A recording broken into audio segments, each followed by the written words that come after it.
Hello everyone, welcome to my channel TV Tele Talks में आप सबका बहुत स्वागत है। तो मैं आ गई हूँ आपकी अपनी फेवरेट स्टोरी पॉकेट में आसमान का आज का एपिसोड लेके। होती एपिसोड है की वो अपनी शुरुआत में बेटी हम को लेके ऑटो में जाती ही रहती है। तभी यहाँ पे अनीशा जो होती है उसका पीछा करती रहती है, क्योंकि उसे ऐसा लगता है कि इसका पता लगा के ही रखना पड़ेगा मुझे, और ये यहाँ पे क्यों रह रही है। तो ये सब देखने के लिए उसे ऐसा लगता है कि अब ये वापस से दिग्विजय की लाइफ में आ जाएगी। और यहाँ पे हम देखते हैं कि वो कहीं पे उतर जाती है, और तभी उसके गाड़ी के आगे कोई आ जाता है, तो जिसकी वजह से वो देख नहीं पाती कि रानी कहाँ पे उतरी है। तभी वो उसी जगह रुक के पूछताछ करने लगती है कि कहाँ यहाँ पे कोई रुद्राणी दोषी करके रहती है क्या, उसकी एक बेटी भी है। तो वो बोलते हैं कि नहीं, आप देख लीजिए सोसाइटी में। और यहाँ पे हम देखते हैं कि दिग्विजय भी जो है वो उसका पता ही लगाने लगता है कि कहाँ पे मिलेगी, वो कैसी होगी, कहाँ पे है, और इसकी माँ ध्वनि की माँ का नाम क्या है। तो ये सब पता लगाने के लिए वो सब जगह अपने कॉन्टैक्ट्स यूज़ करता है कि कोई तो हो। पहले तो वो मेडिकल के लिए देखता है कि कोई अगर नर्स हमारी जो हॉस्पिटल की है उसका क्या नाम है। वो मानसिक के नाम से उसे जानता रहता है, तो वो उसी के नाम का पता करता है। पर वो ऐसी लड़की का किसी का नाम नहीं आया था। तो वो बोलती है कि नहीं सर, यहाँ पे कोई तो ऐसा नहीं आया है, क्योंकि हमारे पास ऐसे बहुत सारे नाम है पर ये नाम तो नहीं है। तो वो सोचता है कि शायद हम मुझे गलत नाम बताया गया हो। और यहाँ पे हम तभी देखते हैं कि जो रानी होती है वो अपना गेटअप लेके वापस से उसी रास्ते से निकलती है। तो जो अनीशा होती है उसे पता चल जाता है कि ये रानी ही डॉक्टर नर्स बन के आई है। और फिर ये देख के उसे ऐसा लगता है कि अभी मेरे मुझसे ही छीन लेगी दिग्विजय को, और फिर मैंने इतने साल तक मेहनत जो की है वो सब पानी में फिर जाएगी। तभी वो देखते हैं कि वो रोती रहती है। तो वो पूछती है मुंबई में कॉल करके, जिस हॉस्पिटल से उसकी प्लेसमेंट हुई थी वो उस हॉस्पिटल में नर्सिंग होम में कॉल करके पूछती है। पर वहाँ पे वो बोलते हैं कि यस मैम, बट उन्होंने तो हमने ही उनको प्लेसमेंट दी थी, पर वो तो मना कर रही थी क्योंकि वो नहीं चाहती थी कि हम वो वहाँ जाएँ। तो इस वजह से, क्योंकि वो बोल रही थी कि मैं अहमदाबाद नहीं जा सकती, तो इसी वजह से वो प्लेसमेंट नहीं ले रही थी। पर हमने उनको बोला कि ये अच्छी हॉस्पिटल है, तो इसीलिए उन्होंने फिर क्योंकि उनको बहुत ज़रूरत थी।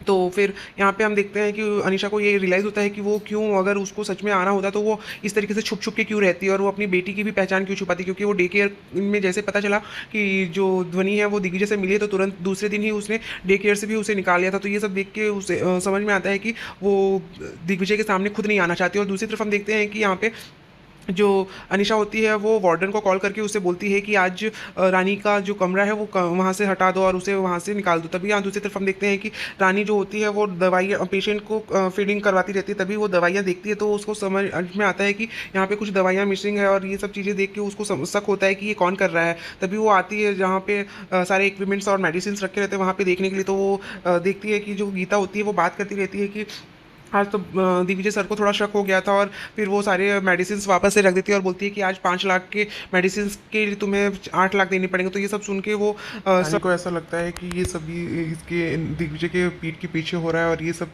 पता नहीं चल रहा है किसी को। तो रानी जो होती है वो सोचती है कि इस मेडिसिन स्मगलिंग की जो ये बात है ये मुझे सबके सामने लानी ही पड़ेगी और दिग्विजय को ये बात बतानी ही पड़ेगी। तभी दूसरी तरफ हम देखते हैं समझ कि आती है रानी कि जो ये सब गीता की चाल है, और वो वही ये सब कर रही है। और वो ये सब चीज़ें जो है मेडिसिन स्मगलिंग का काम जो है वो कैसे कर रही है, मतलब उसको ये सब चीज़ें जानना था। तो इस वजह से, क्योंकि उसने जैसे ही फाइल देखी तो उसमें सब में दिग्विजय के सिग्नेचर थे। तो पर दिग्विजय उसने बोला गीता ने कि दिग्विजय सर को, यहाँ पे उसको रानी को पता चल जाता है कि दिग्विजय ये सब चीज़ें अभी नहीं जानता है, जिसकी वजह से ये सब काम हो रहा है। तभी यहाँ पे हम देखते हैं कि रानी जो होती है वो ये सब सोच के बहुत ही शॉक में रह जाती है। और तभी दूसरी तरफ हम देखते हैं कि जो आई और ध्वनि होती है वो घर पे रहते हैं। और यहाँ पे हम देखते हैं कि तभी डोर बेल बजती है, तो आई सोचती है कि अभी कौन आया, अभी तो रानी नहीं आती है, तो कौन आ सकता है। तो डर जाती है। तभी देखते हैं कि ध्वनि को छुपा देती है। तभी हम देखते हैं कि वो वार्डन आई होती है जो कि हॉस्पिटल। रानी के पास कॉल आता है शांति का कि अनिशा तुम्हारा वेट कर रही है, तुम उनके पास जाओ। तो वो सब फोटोज़ ले लेती है मेडिसिन और उसके जो भी सिग्नेचर किए रहते हैं उसके। तभी यहाँ दूसरी तरफ हम देखते हैं कि आई जो होती है थोड़ा दरवाज़ा देर से खोलती है। तो वार्डन जो होती है वो बोलती है कि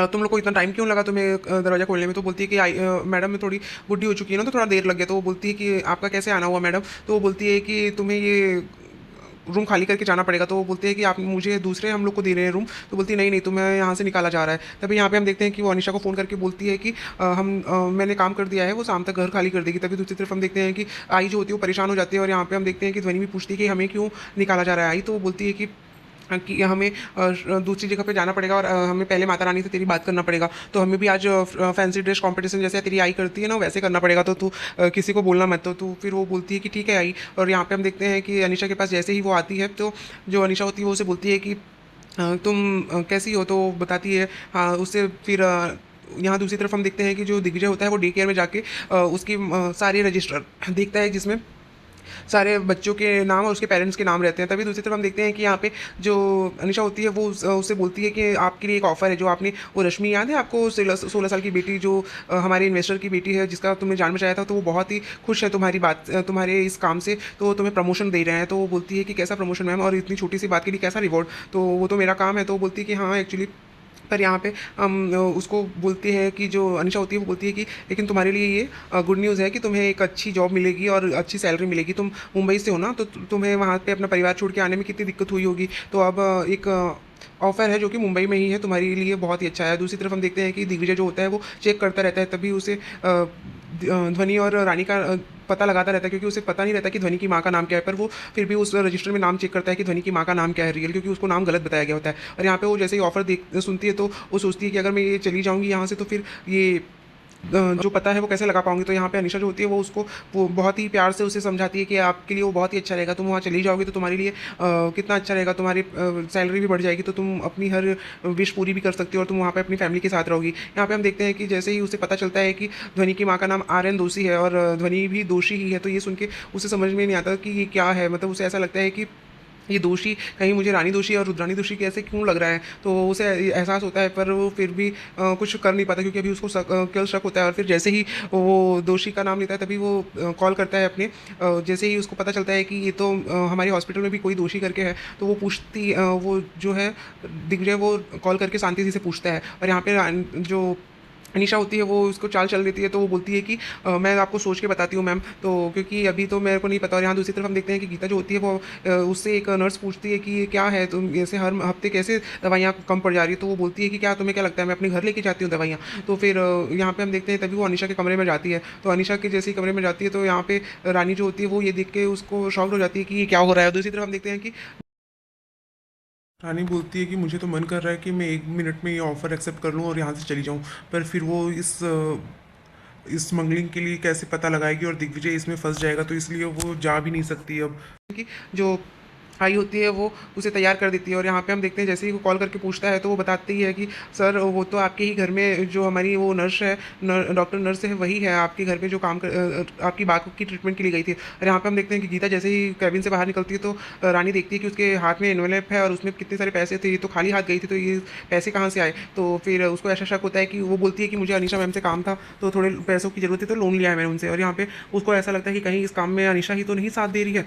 और ये देख के यहाँ पे डॉक्टर दिग्विजय जो होता है उसे ये शक होता है, तो फिर वो सोचता है कि इस वक्त तो डॉक्टर नर्स जो है वो ऑफिस में हॉस्पिटल में ही होंगी, तो एक बार जाके देख लेता हूँ। और जैसे ही वो देखते हैं कि वहाँ जा रहे होते हैं और यहाँ पे वो सोचती है कि ये क्यों ऐसा मुझसे छुपाया जा रहा है। और यहाँ पे तभी हम देखते हैं कि जो आई और ध्वनि होती है वो हॉस्पिटल पहुंच चुकी होती है और सारे हॉस्पिटल में वो सबको हाय हाय करती रहती है, हेलो करती रहती है। तो सब लोग उसे देख के बहुत ही उसका इतना क्यूट एक्सप्रेशन देख के सब लोग खुश हो जाते हैं। तभी यहाँ पे हम देखते हैं कि दिग्विजय भी जो होता है हॉस्पिटल पहुंच जाता है, पर वो ध्वनि को देख नहीं पाता है, क्योंकि वो अपने ख्यालों में खोया रहता है कि कहीं उसे ऐसा लगता है कि वो रुद्रानी अगर रानी ही है उसकी माँ, क्योंकि मुझे क्यों ये रानी की याद दिलाती है, रुद्रानी दोषी, आर्यन दोषी, रुद्रा दोषी, रुद्रा कोई ऐसे लड़की का नाम क्यों ही रखेगा। तो फिर उसे याद आता है कि वो अपना रानी अपना नाम बताती है रुद्रानी दोषी।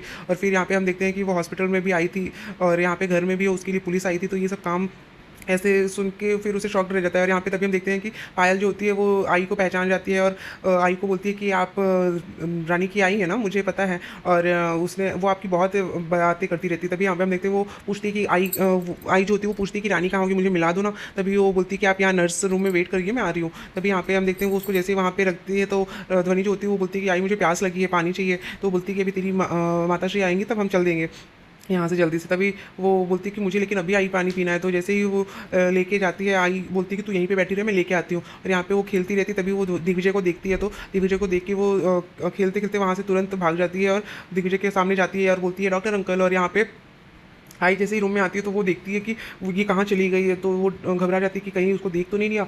तो आज के एपिसोड में बस इतना ही फ्रेंड्स, मिलते हैं नेक्स्ट एपिसोड में, जहाँ हम देखेंगे कि आज दिग्विजय को जो है रानी का सच पता चल जाएगा और ध्वनि